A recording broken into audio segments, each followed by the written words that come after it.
Hey everybody, this is Marcus from Meguiars. Today we're excited to talk to you about a line of products that are near and dear to our hearts, and that is the detailer line. This is a line of products that has actually really been a staple for many detailers for decades. These products are products that are used by mobile detailers, people running detail shops, dealerships, even OEMs. And the reason that these are used so often is because they're very effective and they come in a concentrated format. So it allows people to run a profitable business. Today we're actually going to show you something really exciting, which is we have taken these professional formulas that so many people rely on and put them in a ready-to-use format, which means essentially you can now go get a bottle of any one of these four products and it's already pre-diluted. So you don't need to be worrying about diluting out the formula. You can simply pick it up at your local parts store and get right to work. So whether you're a professional account who's maybe run out of product in the middle of a job and needs something in a pinch, or if you're a weekend warrior, you're an enthusiast, maybe you're just detailing a few neighbors' cars here and there and you're not quite ready to commit to a full gallon or 5 gallons of product, this is an excellent way to try out these products. So today we're actually going to show you all of the nuances of each of these products and how you can get the best possible results in the least amount of time. Now let's move over to the car and show you some tips and tricks for each of these products. As a general best practice, it's a good idea to start off by cleaning the wheels and tires before you wash the rest of the vehicle. Today we want to specifically show you about D143 non-acid wheel and tire cleaner and kind of the unique attributes about this product. I mean, one of the first things you're probably asking is, well, what is a non-acid wheel cleaner? And it's a great question. What that basically means is that it's an alkaline-based wheel cleaner. And the reason that you would want to use a product like that is there's a few advantages. One is you can also clean the tires with the same product. So anybody looking to save time or even just frankly simplify your process, you can do that by using a product like this. The other thing is it's very efficient and effective on many wheel types. Commonly, most new cars come with a factory clear coated finish or a painted type wheel with a clear coat, and this will be safe and effective on those. You can also use this on a chrome wheel. You're really just going to want to avoid using this on anything that is uncoated. Generally speaking, that will be an uncoated aluminum wheel, as well as a few other aftermarket wheels that are out there. Now, the other thing about using an alkaline wheel cleaner is you want to start by rinsing the entire wheel and tire first. When you pre-rinse, you're doing a few things. One, you will knock off some of the material, some of the loose debris and the grime. And two, it is part of the process that we want to somewhat dilute the product so that it is safe when it's sitting and dwelling on that wheel for some time. Now, the other thing that we want to pay attention to is what are you going to use to clean your wheel and tire mechanically along with that product. So a couple things. One, you have a stiff or a medium bristle brush, nylon type brush. That's very effective for cleaning the tire. Don't want to use that on the wheel as it can scratch, but you will use that to agitate after putting the non-acid wheel and tire cleaner on there. Now, in addition to that, you have a softer wheel brush where generally it's either a kind of a softer material or it's split on the end so it's not going to scratch the wheel face. And you will use that to agitate and get in the nooks and crannies on the face of the wheel. And then lastly, the other thing you're going to want to use is a specialized brush that is intended to get back into behind the spokes so that you can get the barrel of the wheel. Now, that's something that's kind of a nice little pro tip there. If you really want to take your wheel cleaning to the next level, you want to make sure that the entire wheel, not just the front of it, is nice and clean. So now we want to start by rinsing that surface.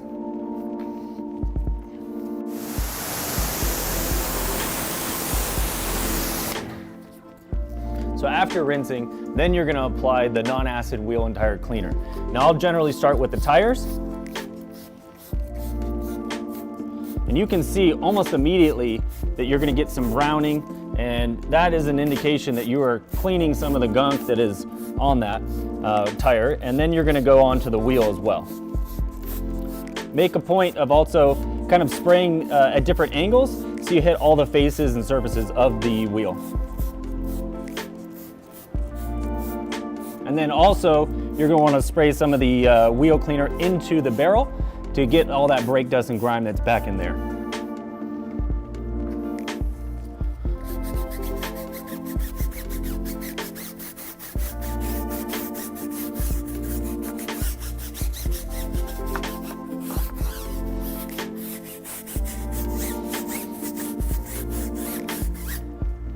Then we'll want to switch to the soft face brush for the wheel. Now the product is designed to be a combination of both some mechanical cleaning, in other words using a brush, as well as some chemical cleaning. That allows you to avoid using overly harsh chemicals or things that are going to be more likely to damage a slightly more sensitive wheel surface. So then after using your soft face brush, then you can switch to the specialized brush so you can get into the barrel of the wheel and really take your job to the next level. On a neglected wheel, if this has never been done, it's possible that you might even have to do this a couple of times because some of this grime could be in there for years. And now you're going to want to rinse everything off.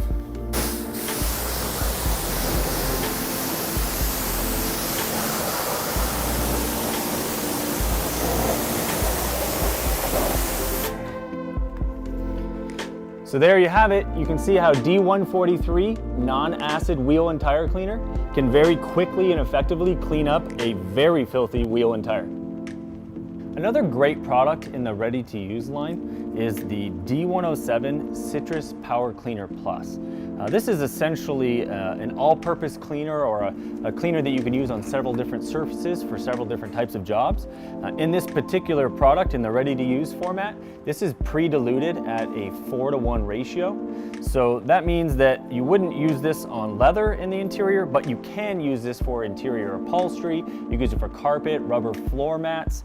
It's also very good to clean tires and also wheel wells or engine bays. So it's extremely versatile and you can really use it on a lot of different surfaces. Now we've already cleaned the wheel and tire, so in this case we wouldn't want to clean the tire, but we do have quite a bit of dirt and grime that's up in the wheel well. So what you can do is take this product and spray it up in there. And then you're generally going to want to use some type of a specialized brush that allows you a reach to be able to get into the fender liner and be able to scrub in that area. And then after you've physically agitated it, then you can rinse that area out.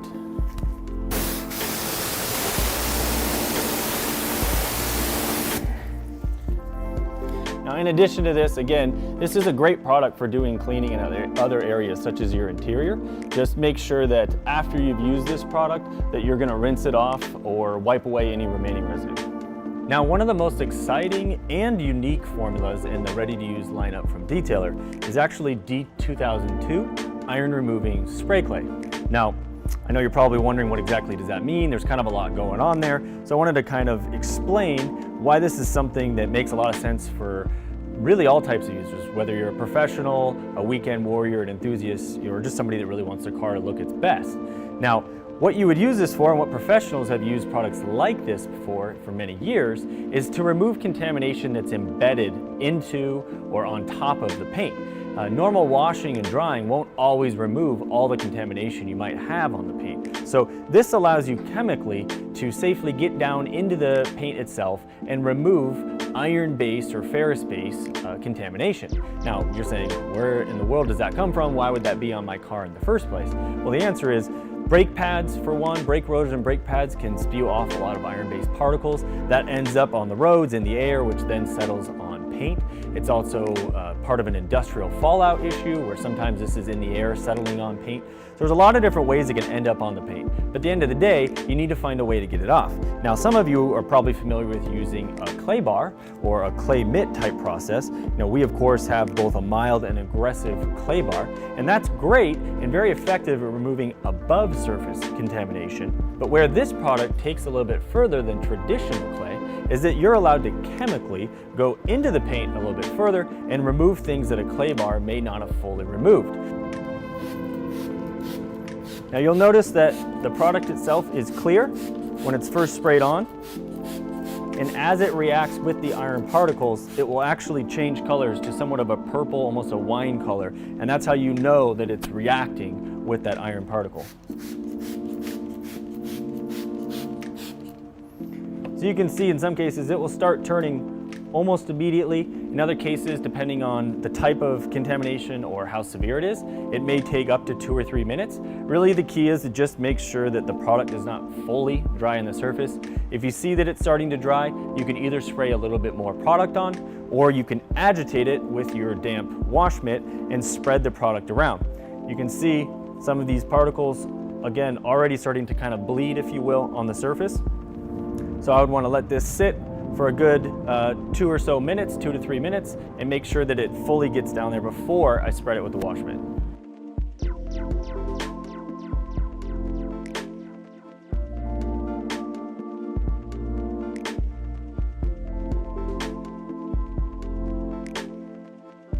So now that this has dwelled for a couple of minutes, you can take your wash mitt, and I'll show you, how you can spread it around. You'll see how the purple goes away.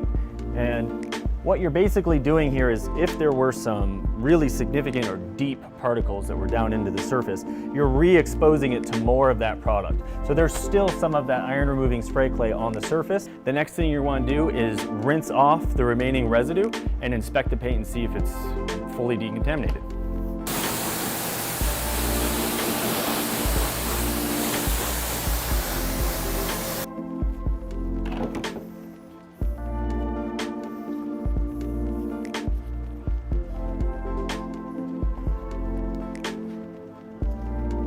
The other thing that you're going to want to do is check your work. Now, you can take a piece of like a plastic bag, a lunch bag, or a piece of cellophane type plastic like this, and use either a quick detailer or some of the iron removing spray clay.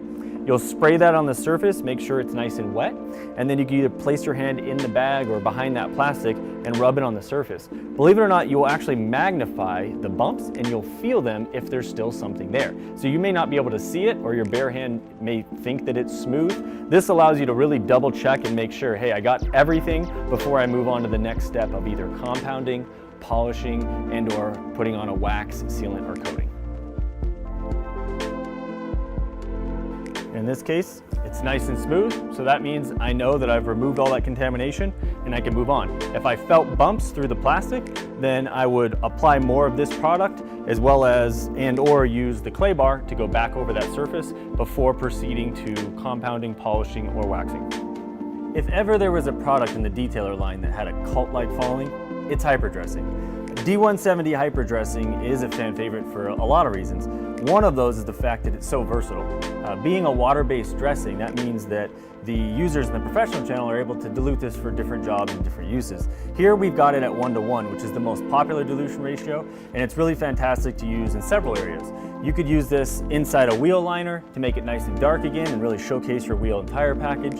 You could use this in an engine bay, and one of the things that's really unique about it is it almost has this magic-like property where once you spray it out, you don't have to individually wipe it in all the nooks and crannies and crevices. It tends to spread on its own and leave a nice, even finish. Really makes it look brand new in the engine bay. Those same properties also apply to the interior.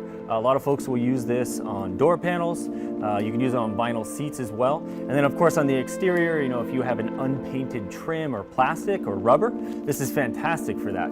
Now, one of the most popular applications for hyperdressing is for tires. Now, there's a few different ways you can apply it. If you have, let's say, a larger sidewall and you've got an off-road truck, a lot of people will spray it straight onto the tire, then maybe use a tire brush to kind of work it and spread it out a little bit. And then it, of course, will also spread into those nooks and crannies really well on its own. Now, for a lower profile tire like this, then you can take the product, spray some onto an applicator, and then just simply spread it around the tire.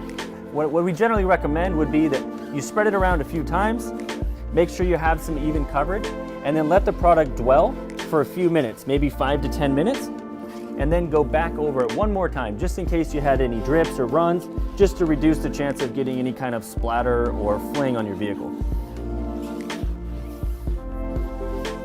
Now, on the exterior of the vehicle, other than this, don't forget it's fantastic in a wheel well liner to make that look really nice and fresh, and it really highlights and focuses in on the wheel and tire package, especially if you have some nice aftermarket wheels and tires.